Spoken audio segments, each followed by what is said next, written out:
Now, I remember when this movie was coming out, everybody and their grandparents and dogs were talking about how perfect it was. The movie looking like it was done in one shot, Michael Keaton's performance, everything this movie did and said was perfection. But was it really? Well, let's take a closer look. Birdman follows Regan Thompson, an old celebrity of the past who played a popular superhero named Birdman.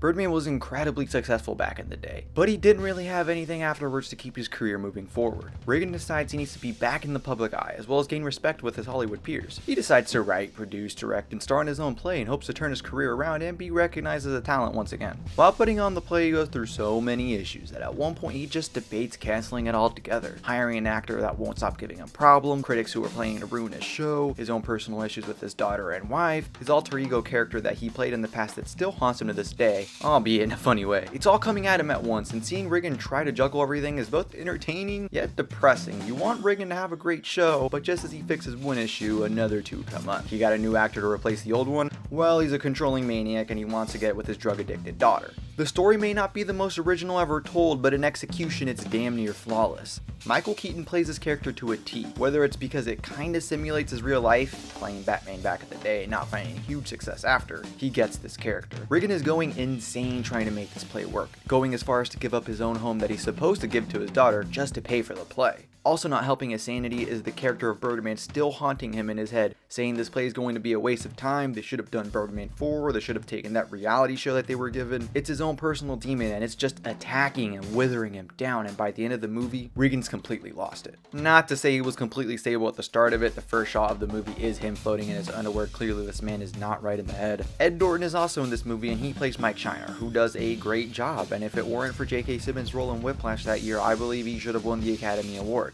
Mike is exactly what Regan needs for the play, but he's also what he doesn't. The last thing Regan needs is another roadblock in his way. Mike can get Regan the exposure he needs to make this play big, but he's also way too power hungry and even ruins one of the pre-shows by performing drunk and destroying the entire set. It's not a question of if Regan should fire Mike, it's a matter of how to tolerate Mike.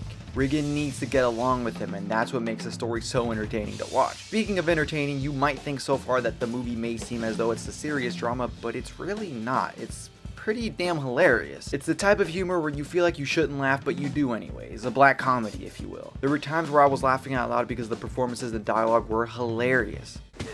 No, okay. Everything is too small. You're not kidding. There are also other side characters as well, like Regan's daughter, his ex-wife, and his attorney and best friend, all giving fantastic performances by the way. But at its core, this story is primarily about Regan and his journey to make this play work. And once it's the night of the first showing and we see exactly to what extremes Regan's will go to make this play bring him back to the spotlight, we're left wondering if this whole production was truly worth it.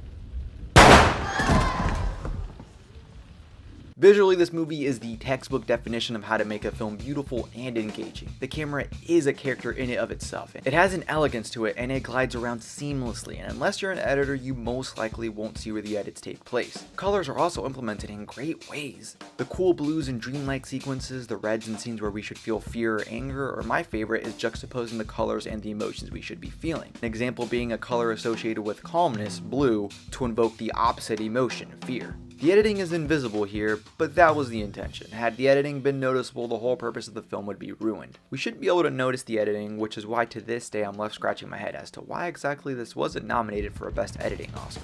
I know there are people out there that might say this movie looking like one shot is a pointless gimmick and it wasn't necessary to the film, but I completely and utterly 100% disagree.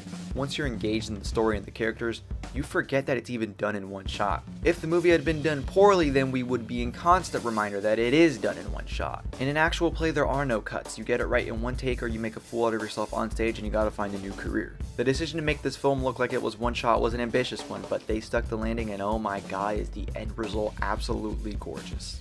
Boy oh boy, if this isn't a perfect example of less is more, the soundtrack here is incredible. The entire soundtrack is just one instrument. Drums. Well, except for one surrealistic scene that I'm sure you already know what I'm talking about if you've seen the movie. The drums go with the feeling of the scene that we're watching, revving up in intensity when the characters are frustrated or angry, or slowing it down when the characters are getting intimate with each other. And not only do the drums fit well within the film, they even have hilarious scenes where the soundtrack is played by an actual drummer in the movie's universe. I still remember back when I saw this movie in theaters 4 years ago and the audience cracked up laughing when we were shown the drummer. As for the sound mixing and editing, obviously it's great, unless it's the main part of the movie, i.e. Whiplash or Baby Driver. If you don't notice it as an audience member, chances are it's done pretty well, and that holds true here too. Okay, so far I've been praising this movie left and right. Surely there are some issues with it? Well, yeah. I didn't really like this cliche right here. Perfect dream actor is not gonna knock on that door and go, "Hey fellas, when do I start?" With a director like Alejandro Iñárritu, I would have thought he would have done something more creative with that. To this day, I really don't understand the montage that goes on after he shoots himself, but hey, I'm also an idiot, so maybe one of you guys can explain it to me down in the comment section below. And the sequence where he's flying around New York goes on for a hair too long for my liking.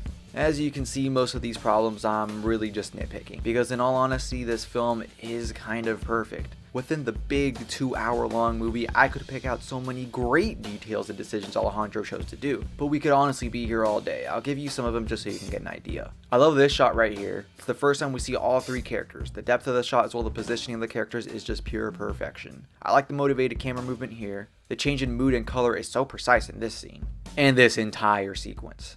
So as you can see, I could go on all day about how much I like this movie, but I doubt you guys want to see me point out every single detail that's so great about this movie. Or maybe you do, let me know in the comment section down below. But by now you should know what I think about this movie. It's perfection. The execution of the story, the use of the camera and colors, the implementation of the soundtrack, the acting, it's all done with mastery. It's been 4 years since this movie's come out. And if you still haven't seen it, please do yourself a favor and check this one out. It's the rare case where the Best Picture winner of the year deservedly won it. Don't miss out on this one.